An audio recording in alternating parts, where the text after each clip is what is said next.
अब आगे बढ़ते हैं। कथा में कहा गया है कि इस सूक्ष्म संयमी मन को अर्थात नचिकेता को यम ने 3 वरदान प्रदान किए।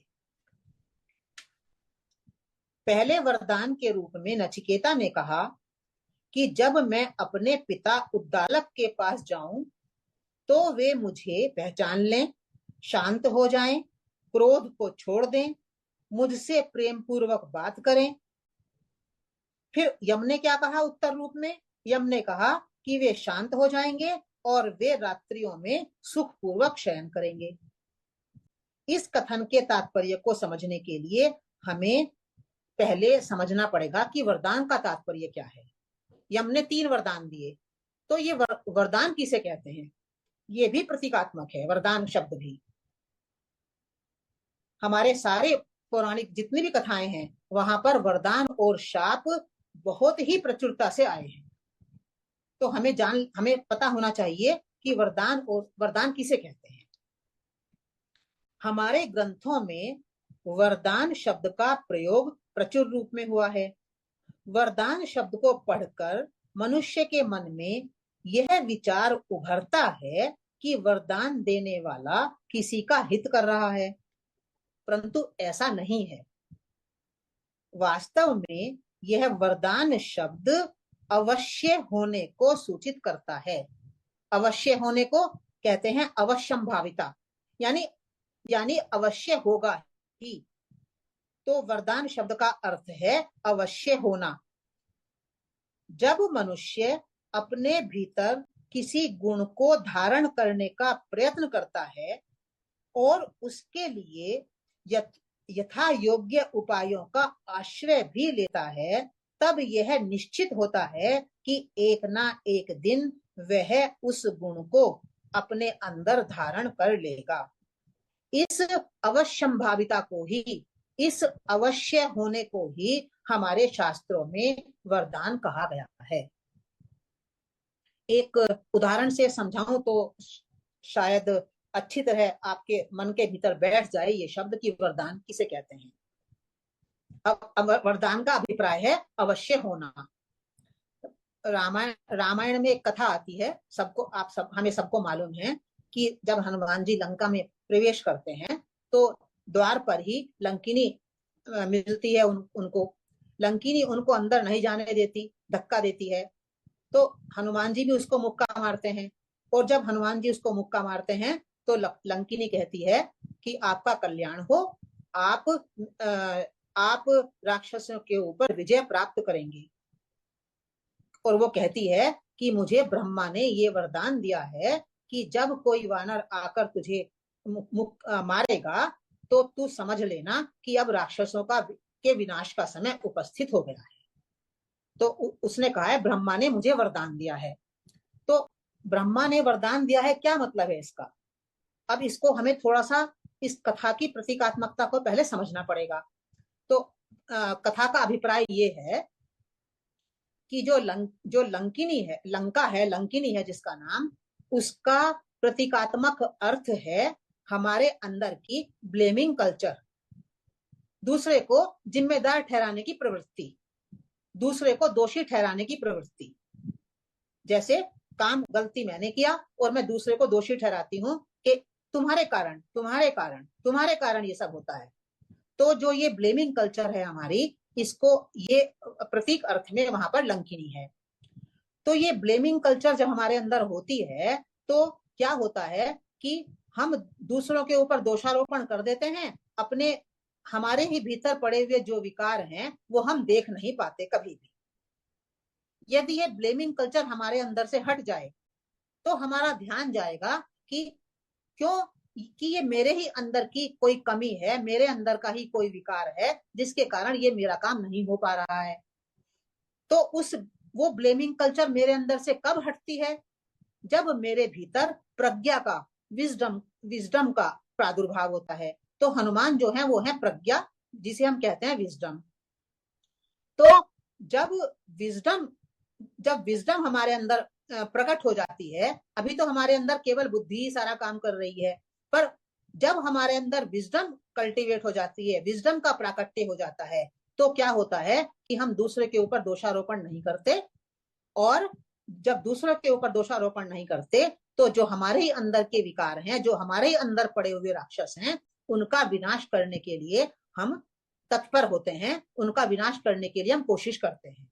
तो ब्रह्मा के वरदान का तात्पर्य ये है, वरदान का तात्पर्य ये है कि यदि यदि ये ब्लेमिंग कल्चर हटाओगे तो राक्षसों का विनाश अवश्य होगा, वो अवश्यम भावी है। वहां पर कथा में ब्रह्मा के वरदान का तात्पर्य ये है। तो यहाँ भी जो वरदान शब्द आया है वो इसी अर्थ में आया है कि यमराज ने 3 वरदान दिए हैं। तो 3 वरदान का मतलब ये नहीं है कि किसी ने आपको गिफ्ट दे दिया। गिफ्ट देने से कुछ नहीं होगा, बिल्कुल भी। जो कुछ करना पड़ेगा हमें स्वयं ही करना पड़ेगा।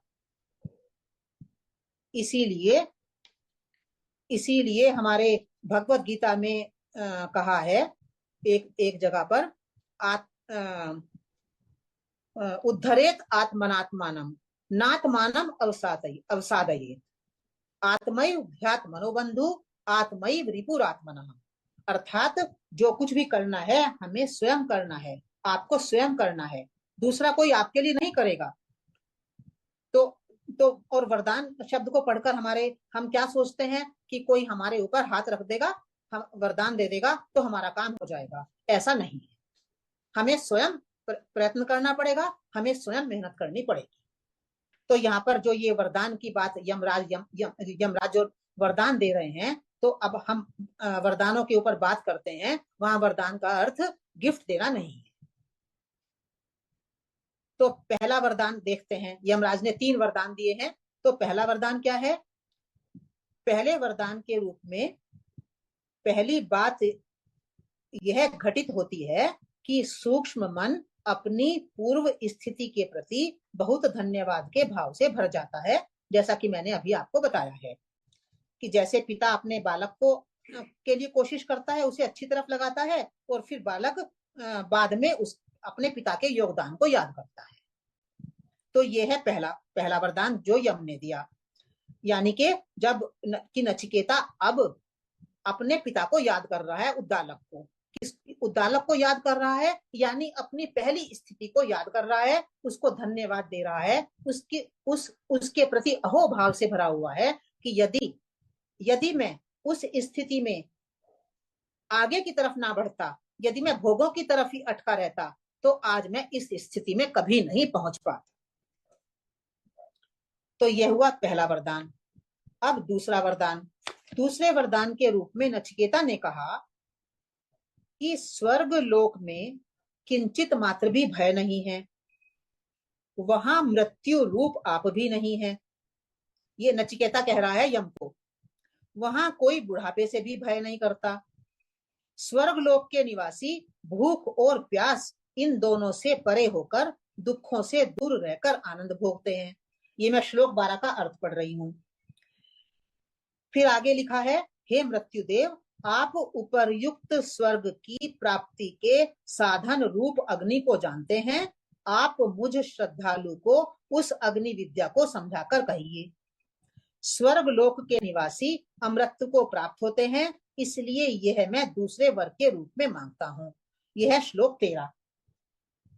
फिर यम ने कहा कि नचिकेता, स्वर्गदायिनी अग्नि विद्या को अच्छी तरह जानने वाला मैं तुम्हारे लिए उसे भली भांति समझाता हूं। तुम उसे समझ लो। तुम इस विद्या को अविनाशी लोक की प्राप्ति कराने वाली और बुद्धि रूपी गुफा में छिपी हुई समझो। यह है श्लोक 14। फिर आगे 15वें श्लोक 15 में उन्होंने कहा है कि इस प्रकार यम ने उस स्वर्ग की कारण रूपा अग्नि विद्या का नचिकेता को उपदेश दिया। उसमें कुंड निर्माण के लिए जो और जितनी ईंटें आवश्यक होती हैं तथा जिस प्रकार उन ईंटों का चयन किया जाता है, वे सब बातें भी बताई। कितना सिंबॉलिक है ये पूरा। एक भी ईंट भी जो उन्होंने कहा है, ऐसी कोई ईंट जो हम अभी बात करेंगे तो उसमें ऐसी कोई ईंट नहीं है। ईंट को कहा है उन्होंने इष्ट का। अब यमराज ने अग्नि विद्या प्रदान की नचिकेता को। अब हमें समझना है कि अग्नि विद्या क्या है, और बहुत ही संक्षेप में केवल 2 श्लोकों में उन्होंने बात कह के पूरी कर दी। तो अग्नि विद्या क्या है इसे हम समझें। अग्नि सर्वत्र ज्ञान की प्रतीक है। जहां भी आप कभी पौराणिक ग्रंथों को पढ़ें या जब भी कोई कथा पढ़ें, तो जहां भी अग्नि शब्द आएगा तो वहां पर आपको एकदम क्लिक हो जाना चाहिए कि अग्नि ज्ञान की प्रतीक है। जब हम भगवत गीता पढ़ रहे थे तब दक्षिणायन और उत्तरायण की जब बात आई थी, तब वहां भी मैंने ये बताया था कि अग्नि जो है वो ज्ञान को इंगित करती है। अब हमें समझना है कि अग्नि ज्ञान की प्रतीक है, ये तो ठीक है, पर ये ज्ञान कौन सा है जिसको हमें समझना है, और जो जिसको कहा है कि वो स्वर्ग की प्राप्ति का साधन रूप है। सबसे पहले हमें यह समझना है कि स्वर्ग कोई भौतिक स्थान नहीं है। ये बात हम सब जानते हैं कि भौतिक स्वर्ग कोई फिजिकल प्लेस नहीं है। ना नरक कोई फिजिकल प्लेस है, ना स्वर्ग कोई फिजिकल प्लेस है। तो फिर स्वर्ग क्या है? हमारे ही मन की एक स्थिति है, उसको स्वर्ग कहा जाता है, और हमारे ही एक मन की स्थिति है जिसको नरक कहा जाता है। अब स्वर्ग किसे कहते हैं? कहा जाता है कि यह जगत तो जैसा है वैसा ही रहेगा। मैं स्वर्ग को समझा रही हूं अभी। कहा जाता है कि यह जगत जैसा है वैसा ही रहेगा। हम उससे स्वर्ग के रूप में भी देख सकते हैं और नरक के रूप में भी। यह हमारी दृष्टि के ऊपर निर्भर करता है कि हम उसे किस रूप में देखते हैं। हमारी दृष्टि, देखिए ये बात हम कि बहुत लोग बार बार कहते हैं कि अपनी दृष्टि को बदलो। आपकी दृष्टि अच्छी होगी तो आपको यही जगत स्वर्ग जैसा लगेगा, आपकी दृष्टि अच्छी नहीं होगी तो यही जगत आपको नरक जैसा लगेगा। तो ये बात बहुत प्रचलन में भी है। हमारी दृष्टि यदि आत्मपरक होगी तो यही जगत हमें स्वर्ग रूप में प्रतीत होगा, परंतु हमारी ही दृष्टि यदि भोग परक होगी तो यही जगत हमें नरक रूप में प्रतीत होने लगेगा। और एक बात और है, क्यों ऐसा लगेगा? क्योंकि पदार्थ विनाशी है और परिवर्तनशील भी है। विनाश, पदार्थ का विनाश भी होता है और वो परिवर्तित भी होता है। इसलिए यदि हमारी दृष्टि पदार्थ परक होती है तो हमारे भीतर एक विनाश का भय सदा ही बना रहता है। ये खत्म ना हो जाए, ये चला ना जाए, ये मर ना जाए, ये टूट ना जाए, तो ये भय हमारे भीतर बना रहता है। और ये जो भय बना रहता है यही हमारी स्थिति को बिगाड़ता है, हमारे मन की स्थिति को। हम डर में बने रहते हैं, कुछ कुछ व्यर्थ की बातों को सोचने लगते हैं और अपने ही भीतर अपने आप ही एक नरक का निर्माण हम अपने भीतर कर लेते हैं। इसके विपरीत जो परमात्मा है वो अविनाशी है। तो जब हमारी दृष्टि परमात्मा परक होगी तो विनाश का कोई भय हमारे मन के भीतर अपनी जगह नहीं बना पाएगा। क्यों? क्योंकि परमात्मा अविनाशी है, वो विनष्ट होता ही नहीं। तो हमें ना तो मृत्यु का भय होगा, ना हमें शरीर के खोने का कोई भय होगा, क्योंकि हमारी दृष्टि पदार्थ परक से बदलकर आत्म परक यदि हो गई है तो वो कहते हैं कि अपनी ही दृष्टि को हमें बदलना है, और दृष्टि को बदलने के लिए हमें अपने दृष्टि को आत्मपरक बनाना है, परमात्म परक बनाना है। तो दृष्टि को जो कहा है ना कि ये ज्ञान कौन सा है, पहले उन्होंने कहा कि अग्नि विद्या को समझो। अग्नि विद्या का मतलब है ज्ञान, ज्ञान को समझो। और ज्ञान को समझने का मतलब ये है कि अपनी दृष्टि को समझो, अपनी दृष्टि को बदलो, अपनी दृष्टि को पदार्थ परक से हटाकर आत्म परक बनाओ। अब दृष्टि को आत्म परक कैसे बनाएं? उपाय क्या है इसका? तो दृष्टि को आत्म बदलने का जो उपाय है वो है अपने विचारों को बदलना। ऐसा प्रतीत होता है कि विचारों को ही कथा में ईंट अर्थात इष्ट का कहा गया है। उसमें कहा है ना कि अपने भीतर यज्ञ कुंड का निर्माण करो और उस कुंड का निर्माण करने के लिए इतनी ईंटें लगाओ और एक ईंट के ऊपर दूसरी ईंट रखो और इस प्रकार से यज्ञ की वेदी को बनाओ। तो वो ईंट क्यों कहा है, ईंट का मतलब क्या है? तो ईंट का मतलब ऐसा लगता है कि यहाँ पर दृष्टि को बदलने के लिए जो हमारे विचार हैं, तो उन विचारों को ही उन्होंने कहा है इष्ट का। ईंट का संस्कृत शब्द है इष्ट का। इष्ट का शब्द का अर्थ क्या है? इष्ट, इष्ट को टुकड़ों, दो टुकड़ों में तोड़ लो, इष्ट को अलग कर लो और का शब्द को अलग कर लो। तो इष्ट का हुआ इष्ट, अर्थात इष्ट को, इष्ट का मतलब होता है अभीष्ट, जो हमारा अभीष्ट है, जो हम चाहते हैं।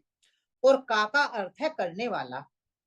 तो इष्टका का अर्थ हुआ इष्ट को या अभीष्ट को संपन्न करने वाला जो हमारा विचार है, जो हमारा ज्ञान है, उसको उस उन विचारों के द्वारा ही, उन इष्टकाओं के द्वारा ही हम अपने भीतर एक यज्ञ वेदी का निर्माण कर सकते हैं। तो श्रेष्ठ विचारों का निर्माण करके हम अपनी दृष्टि को बदल सकते हैं। पहले पहले हुआ कि अग्नि विद्या क्या है, यानी ज्ञान है। फिर ज्ञान क्या है, यानी अपनी दृष्टि को बदलना है। फिर अपनी दृष्टि को बदलना क्या है, कि हमें अपने विचारों को बदलना है। तो विचारों को बदलकर ही हम हमारी दृष्टि को बदला जा सकता है। अब ये विचार कौन से हैं हमारे विचार? देखिए, एक के बाद एक बात चली आ रही है। ये विचार कौन से हैं, तो कितने हैं ये विचार, किस प्रकार के हैं, इस संबंध में कथा में कोई संकेत नहीं किया गया है। बस उन्होंने लिखा है वहां पर, मैं पढ़ती हूं उसको। यह यह या इष्टका यावती वा यथा वा, बस इतना ही कहा है कि ईंटों का चयन करना है और उन ईंटों को लगाना है एक दूसरे के ऊपर। अब हमने ये तो बात समझ लिया कि इष्ट का अर्थात ईंट, ईंट अर्थात इष्ट का, और इष्ट का अर्थात हमारे विचार। यज्ञ कुंड का निर्माण इन्हीं ईंटों से, इन्हीं इष्टकाओं से करना है, इन्हीं विचारों से करना है। तो विचार को, जो यज्ञ कुंड है वो कहीं बाहर नहीं बनाना है, हमें अपने ही भीतर बनाना है। इन विचार रूपी इष्टकाओं के विषय में मेरा मत तो ये है कि आत्मदृष्टि का निर्माण करने के लिए जो सबसे पहली इष्टका है वो कौन सी है? इस विचार का मन के भीतर निर्माण करना कि मैं आत्मा हूं, शरीर नहीं हूं, शरीर मेरा है जिसका मुझ आत्मा को यथा योग्य उपयोग करना है। शरीर मेरा रथ है और मैं शरीर को अर्थात रथ को चलाने वाली, रथ को नियंत्रण में रखने वाली उसकी रथी हूं। मैं आत्मा अजर हूं, अमर हूं, अविनाशी हूं, अदृश्य हूं, अमूर्त हूं, अव्यक्त हूं, स्थिर हूं तथा हमेशा एक सी हूं। आत्मा तो बदलता नहीं है कभी भी, परंतु मेरा शरीर परिवर्तनशील है और विनाशी है। तो पहली इष्ट का तो ये हो गई। जो ये विचार है, ये जो श्रेष्ठ विचार है, मेरी दृष्टि से ये है पहला विचार हमारा, पहली इष्ट का, जिसके द्वारा हमें अपने भीतर यज्ञ कुंड का निर्माण करना है। अब दूसरा विचार, दूसरी इष्ट का कौन सी लगानी है हमें इस इष्ट का के ऊपर? दूसरी इष्ट का अर्थात दूसरा विचार ये है कि समस्त शरीरों में विद्यमान आत्मा एक ही है, परंतु शरीर सबके अलग अलग हैं। जैसे स्थूल शरीर एक जैसे नहीं है, वैसे ही सूक्ष्म शरीर और कारण शरीर भी किसी के भी एक जैसे नहीं है। अतः हम यह आग्रह नहीं रखें कि आप सब की एक जैसे विचार वाले सब हो जाओ। देखिए, हम स्थूल शरीर के प्रति कोई आग्रह नहीं रखते कि सारे शरीर एक जैसे हों, पर हम मन के प्रति बहुत आग्रह रखते हैं कि सब एक जैसे ही विचार को रखें, सबके संस्कार एक जैसे ही हों। तो हमारा ये शरीर की एक रूपता के लिए बहुत आग्रह रहता है। इसीलिए जीवन में हमारी परेशानियां आती हैं, दुख आते हैं। क्यों आते हैं? कि सबके विचार अलग अलग हैं, सबका मन अलग अलग है, सबकी बुद्धि अलग अलग है, सबके संस्कार अलग अलग हैं, वे एक जैसे हो ही नहीं सकते। तो दूसरा जो श्रेष्ठ विचार है वो हमें अपने भीतर इस विचार को रखना है। जो प्रकृति है वो 3 गुणों वाली है और 3 गुणों का अनुपात भी सबके भीतर बिल्कुल अलग अलग है। सबके शरीर जैसे स्थूल शरीर अलग अलग है, ऐसे सबके मन, सबके संस्कार एक जैसे नहीं हो सकते, वे अलग अलग ही रहेंगे। इस शरीर की इस भिन्नता के प्रति पूर्ण स्वीकार भाव रख लेना आवश्यक है। इस भिन्नता को स्वीकार न करने के कारण ही हम सदा यही कहते हैं कि मैं सही हूं, दूसरा गलत है। तो अच्छा ये होगा कि हम इस भिन्नता को स्वीकार कर लें और परस्पर एक दूसरे के प्रति समरसता को, हार्मनी को डेवलप करने का प्रयास करें। यदि हम ये विचार रखेंगे कि मैं ही सही हूं, दूसरा गलत है, तो कभी भी हमारे बीच में हार्मनी डेवलप नहीं हो सकती, समरसता डेवलप नहीं हो सकती। उल्टे क्या होगा कि हमारे भीतर नकारात्मक ऊर्जा का निर्माण होगा, क्योंकि हम सोचें कि दूसरा गलत है, तो उससे क्या होगा, हमारे भीतर नकारात्मक विचार पैदा होंगे, और जब नकारात्मक विचार पैदा होंगे तो हम किसी को भी स्वीकार नहीं करेंगे। तो इस प्रकार की जो बहुत सी ज्ञान संबंधी बातें हैं, जो ज्ञान संबंधी विचार हैं, ये दूसरी इष्टकाएं हैं, ईंटें हैं, जिनको हमें उन पहली ईंटों के ऊपर रख लेना है। अभी तो विचार ही इष्टकाएं हैं। क्यों हैं इष्टकाएं? क्योंकि ये विचार ही हमें उस तरफ ले जाएंगे जो हम चाहते हैं। इष्ट का मतलब है अभीष्ट की तरफ ले जाने वाले। इष्ट का मैंने अर्थ बताया है, इष्ट यानी अभीष्ट, अभीष्ट की प्राप्ति कराने वाले। अभीष्ट हमारा क्या है कि हम आत्म स्वरूप में स्थित हो जाएं, हम अपने आप को भली भांति जान लें। तो जब हम इस अभीष्ट की तरफ जाना चाहते हैं तो हमें क्या करना पड़ेगा, अपने विचारों को ही तो बदलना पड़ेगा। किसी दूसरे के विचारों से काम नहीं चल सकता।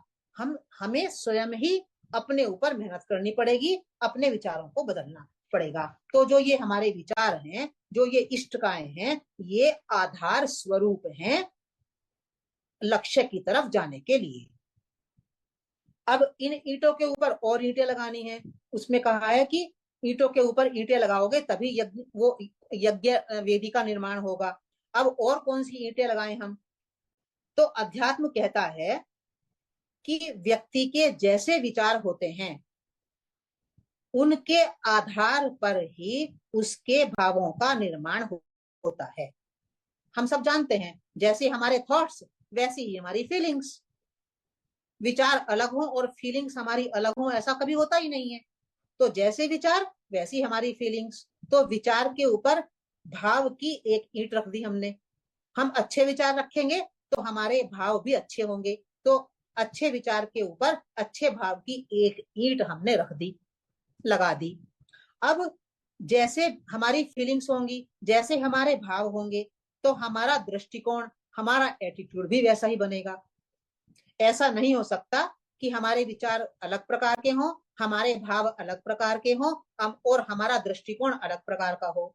ऐसा नहीं होता कभी भी। जैसे विचार, विचार से जैसे भाव, और जैसे भाव वैसा ही हमारा एटीट्यूड। तो दृष्टिकोण की एक ईंट हमने उसके ऊपर और लगा दी।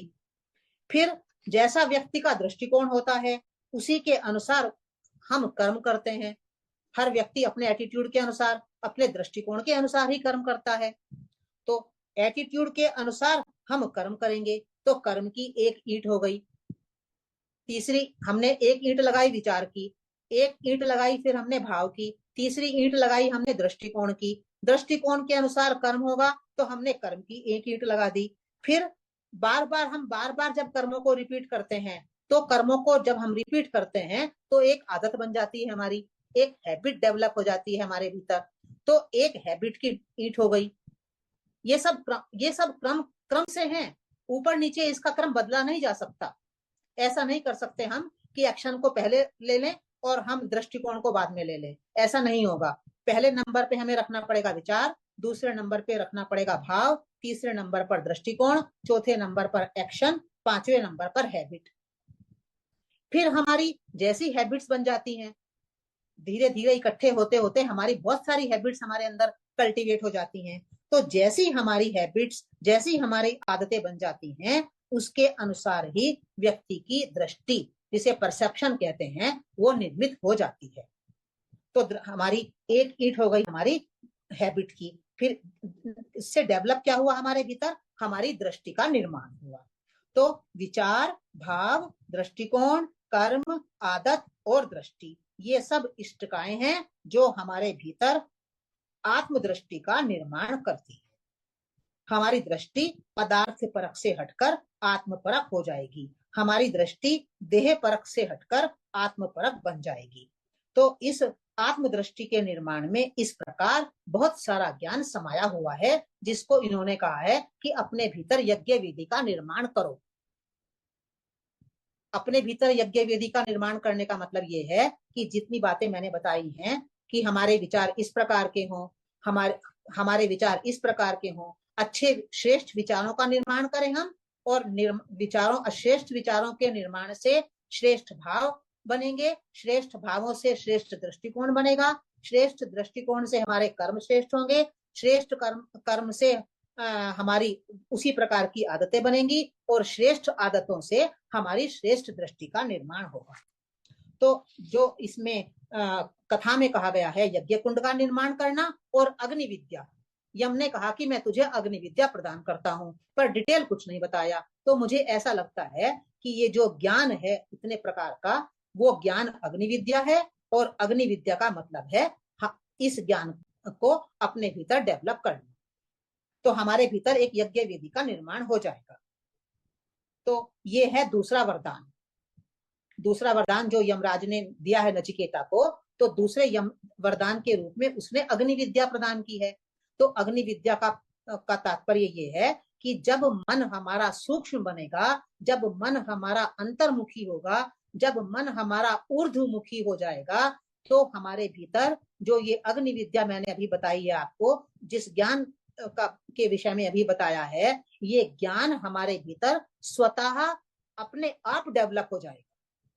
हम क्योंकि हमारी रुचि पढ़ने में रहेगी, हम अच्छा पढ़ेंगे, तो ये ज्ञान फिर हमें इस ज्ञान के लिए कोई विशेष मेहनत नहीं करनी पड़ेगी, ये यज्ञ वेदी हमारे अंदर अपने आप निर्मित हो जाएगी। तो ये है उसका दूसरा वरदान। अब आगे बढ़ते हैं। पहली स्थिति थी उद्दालक की, दूसरी स्थिति थी नचिकेता की, अब तीसरी स्थिति है संयम, संयम में स्थिति, जिसे नचिकेता के यम के पास जाने के रूप में वर्णित किया गया है। और आध्यात्मिक तात्पर्य क्या है इसका, कि पहले हम स्थूल भोगों से हट गए, विषय भोगों से हट गए, हमारा मन सूक्ष्म बन गया, फिर आगे क्या तीसरी स्थिति क्या बनी कि हम संयम की ओर चले गए। संयम में जाने का अर्थ क्या है कि हमारा अपनी भूख के ऊपर, अपनी प्यास के ऊपर, भय के ऊपर, हमारी सहज वृत्तियां हैं उनके ऊपर हमारा नियंत्रण स्थापित हो गया। तो ये है हमारे साधक मन की तीसरी स्थिति। तो जो इन तीन स्थितियों को पार कर लेगा वो पात्र बनेगा। किस बात का पात्र बनेगा? वो आत्मज्ञान का। जो आगे कथा में कथा जहां समाप्त हो रही है वहां ये कहा गया है कि ये नचिकेता योग्य हो गया है, पात्र बन गया है आत्मज्ञान को प्राप्त करने का। तब उसे आत्मज्ञान का अधिकारी मानकर आत्मज्ञान की वे सब बातें बताई जाएंगी आगे, जो हमने भगवत गीता में बहुत विस्तार में पढ़ी है। तो ये तो हो गई हमारी इस कथा की प्रतीकात्मकता की बात। अब एक प्रश्न हमारे मन में ये उठ सकता है कि हमने इन तीन पात्रों को जिस रूप में ग्रहण किया है उसका सुदृढ़ आधार क्या है? मैंने किसको आधार बनाया है, जिसके आधार पर मैंने आपको उद्दालक, नचिकेता और यम के इन तीनों को आध्यात्मिक स्तर पर समझाया है। तो वो बात भी मैं आपको बता दूं, जिससे कि आगे जब भी कथा कोई आए तो हमें तात्पर्य को समझने में आसानी हो जाए। तो जब भी हम किसी कथा का तात्पर्य निकालने की कोशिश करते हैं तो सबसे पहले हम उसके नाम को देखते हैं कि ये जो नाम रखा गया है, नाम निरर्थक नहीं है। कोई भी नाम, जिस कथा में जो कोई भी नाम होता है वह निरर्थक नहीं होता है। तो पहले हमें टटोलना पड़ता है कि ये नाम कैसे बनाया है उन्होंने, ये उद्दालक नाम क्यों रखा है, ये नचिकेता नाम क्यों रखा है, ये यम नाम क्यों रखा है। तो उद्दालक का अर्थ होता है ऊपर की तरफ उठना, और यही हमारी साधक मन की पहली स्थिति है। फिर दूसरा नाम है नचिकेता। नचिकेता वो सूक्ष्म जो दिखाई ना पड़े, तो इसलिए उन्होंने नचिकेता नाम रखा है। तो मैंने तो व्युत्पत्ति हम देख लें, शब्दों की व्युत्पत्ति को हम देख लिया करें कि ये शब्द कैसे बने हैं। तो पहला आधार तो होता है शब्दों की व्युत्पत्ति को देखना। फिर दूसरा आधार होता है कि जितनी बातें अध्यात्म में आवश्यक होती हैं, उन सब बातों को उस कथा के डिटेल में छिपा दिया जाता है। हर बात को कथा की जो डिटेल होती है उसमें छिपा कर रख देते हैं। अभी हमने इतनी बातें सुनी हैं, ये कथा की डिटेल में छिपी हुई हैं। और फिर तीसरी बात होती है, हमें ये देखना कि जो अर्थ हमारी समझ में आया है कथा का, तो वो प्रारंभ से लेकर अंत तक उसमें एक कंटिन्यूटी होनी चाहिए, एक सातत्य होना चाहिए। ऐसा नहीं कि जो पहले हमने एक अर्थ लिया और आगे थोड़ा आगे बढ़ते हैं तो वो अर्थ में कोई सातत्य दिखाई नहीं दे रहा है, वो कथा टूट रही है, वो कथा ठीक प्रकार से आगे बढ़ नहीं रही है। तो यदि कथा आगे ठीक प्रकार से बढ़ रही है आध्यात्मिक स्तर पर, तो हमें समझना चाहिए कि हम ठीक रास्ते पर हैं, ठीक चल रहे हैं। तो ये 3 बातें हैं जिनका हमें ध्यान रखना पड़ता है किसी भी कथा के तात्पर्य को समझने के लिए। अब ये हो गए 3 पात्रों के अर्थ और 3 वरदानों का तात्पर्य। अब एक बात और रह गई है कि जब दूसरा वरदान दिया यमराज ने नचिकेता को, तो और अग्नि विद्या प्रदान की, तो नचिकेता ने उस अग्नि विद्या को तुरंत वापस यमराज को सुना भी दिया। तो यमराज प्रसन्न हुए और उन्होंने उसको एक माला भी प्रदान की। तो उसको माला को उन्होंने लिखा है श्रृंकाम ग्रहण, हे नचिकेता तुम इस माला को ग्रहण करो। तो ये माला क्या है? माला को ग्रहण करो, तो माला के 3 अर्थ हो सकते हैं। पहला अर्थ देखिए, माला गोल होती है, तो पहला अर्थ तो ये है कि इस जगत की जो सारी गतिविधियां हैं वे सब वर्तुलाकार हैं, गोल हैं। जैसे वेस्टर्न फिलोसॉफी में कहते हैं कि यहाँ पर उत्पत्ति हुई और यहाँ समाप्ति हो गई, वो उसको एक रेखा में लेकर चलते हैं। पर हमारे यहाँ भारतीय संस्कृति ने कहा है कि जो सारी गतियां हैं, चाहे वो गति कोई सी भी हो, सारी गतियां हमारी वर्तुलाकार हैं, सीधी रेखा में कोई भी गति नहीं है। हम मरते हैं, फिर जन्म लेते हैं, फिर मरते हैं, फिर जन्म लेते हैं, ये वर्तुलाकार चल रहा है। सुबह होती है, शाम होती है, रात होती है, ये सब वर्तुल में चल रहा है, सब गतियां वर्तुल में चल रही हैं। एक तो ये अर्थ है माला का, ये भी ज्ञान के अंतर्गत एक बात है। फिर माला का एक दूसरा अर्थ ये है कि जब माला को हम देखते हैं तो उसमें एक सुमेरु होता है, तो माला का प्रारंभ भी सुमेरु से होता है, और माला जहां मोती समाप्त होते हैं तो अंत भी उस सुमेरु पर ही होता है। तो उसके द्वारा ये संकेत किया जाता है कि इस सृष्टि का जब प्रारंभ होता है तो हम परमात्मा से ही निकलते हैं, और जब अंत होता है तो हम परमात्मा में ही विलीन होते हैं। यानी हमारी उत्पत्ति भी परमात्मा से है और हमारा विलय भी परमात्मा में ही है। और बाकी जो पूरी माला के दाने हैं वो ये माया है, जिसे हम माया कहते हैं। ये अलग अलग स्वरूप हैं, ये खेल है जो चल रहा है, पर आरंभ और अंत दोनों ही परमात्मा में होते हैं। तो इसलिए माला के सुमेरु पर हमें ध्यान रखना पड़ता है, वो महत्वपूर्ण है कि हमारा प्रारंभ भी परमात्मा से है और हमारा अंत भी परमात्मा में है। यानी हम साधना करें तो साधना में हमारा प्रारंभ और अंत एक ही जगह होगा। फिर माला की और एक विशेषता यह है कि मोती तो अलग अलग तरह के हो सकते हैं। आप एक माला में 1000 प्रकार के मोती पिरो सकते हो, पर उनको पिरोने वाला जो धागा है वो एक ही होता है। तो इसके द्वारा भी ये संकेत बताया गया है कि इस सृष्टि में अनेक प्रकार के जीव हैं, अनेक प्रकार के सब शरीर हैं। तो वे मोती रूपी शरीर भले ही अलग अलग प्रकार के हों, पर सबके भीतर आत्मा रूपी परमात्मा रूपी धागा एक ही है, वह अलग अलग नहीं है। सब मोतियों को जोड़ने वाला जो धागा है वो आत्मा है, परमात्मा है। इस बात को हम सदा अपने ख्याल में रखें। तो ये हो गई माला की बात। तो उन्होंने इतने सारी आध्यात्मिक बातें हमें बताई हैं, किस बात के लिए?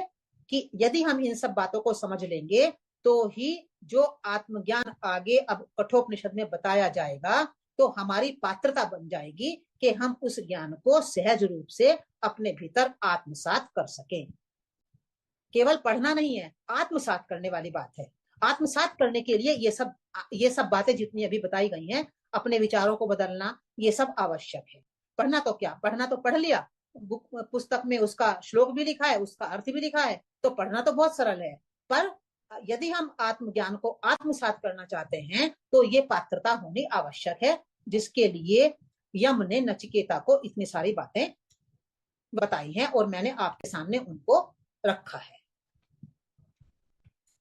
और एक इंपॉर्टेंट बात यह भी है कि कोई भी ग्रंथ हो, तो कोई भी ग्रंथ जब प्रारंभ होता है, जो उसका वास्तविक वर्ण्य विषय होता है, उसको प्रारंभ करने से पहले कुछ कथाएं प्रारंभ में दी जाती हैं, और वे कथाएं इस तरफ संकेत करती हैं विशेष कि आप वर्ण्य विषय में प्रवेश करने से पहले अपने भीतर ये पात्रता विकसित कर लो। महाभारत में भी कथाएं बहुत सारी हैं, वो भी इसीलिए हैं।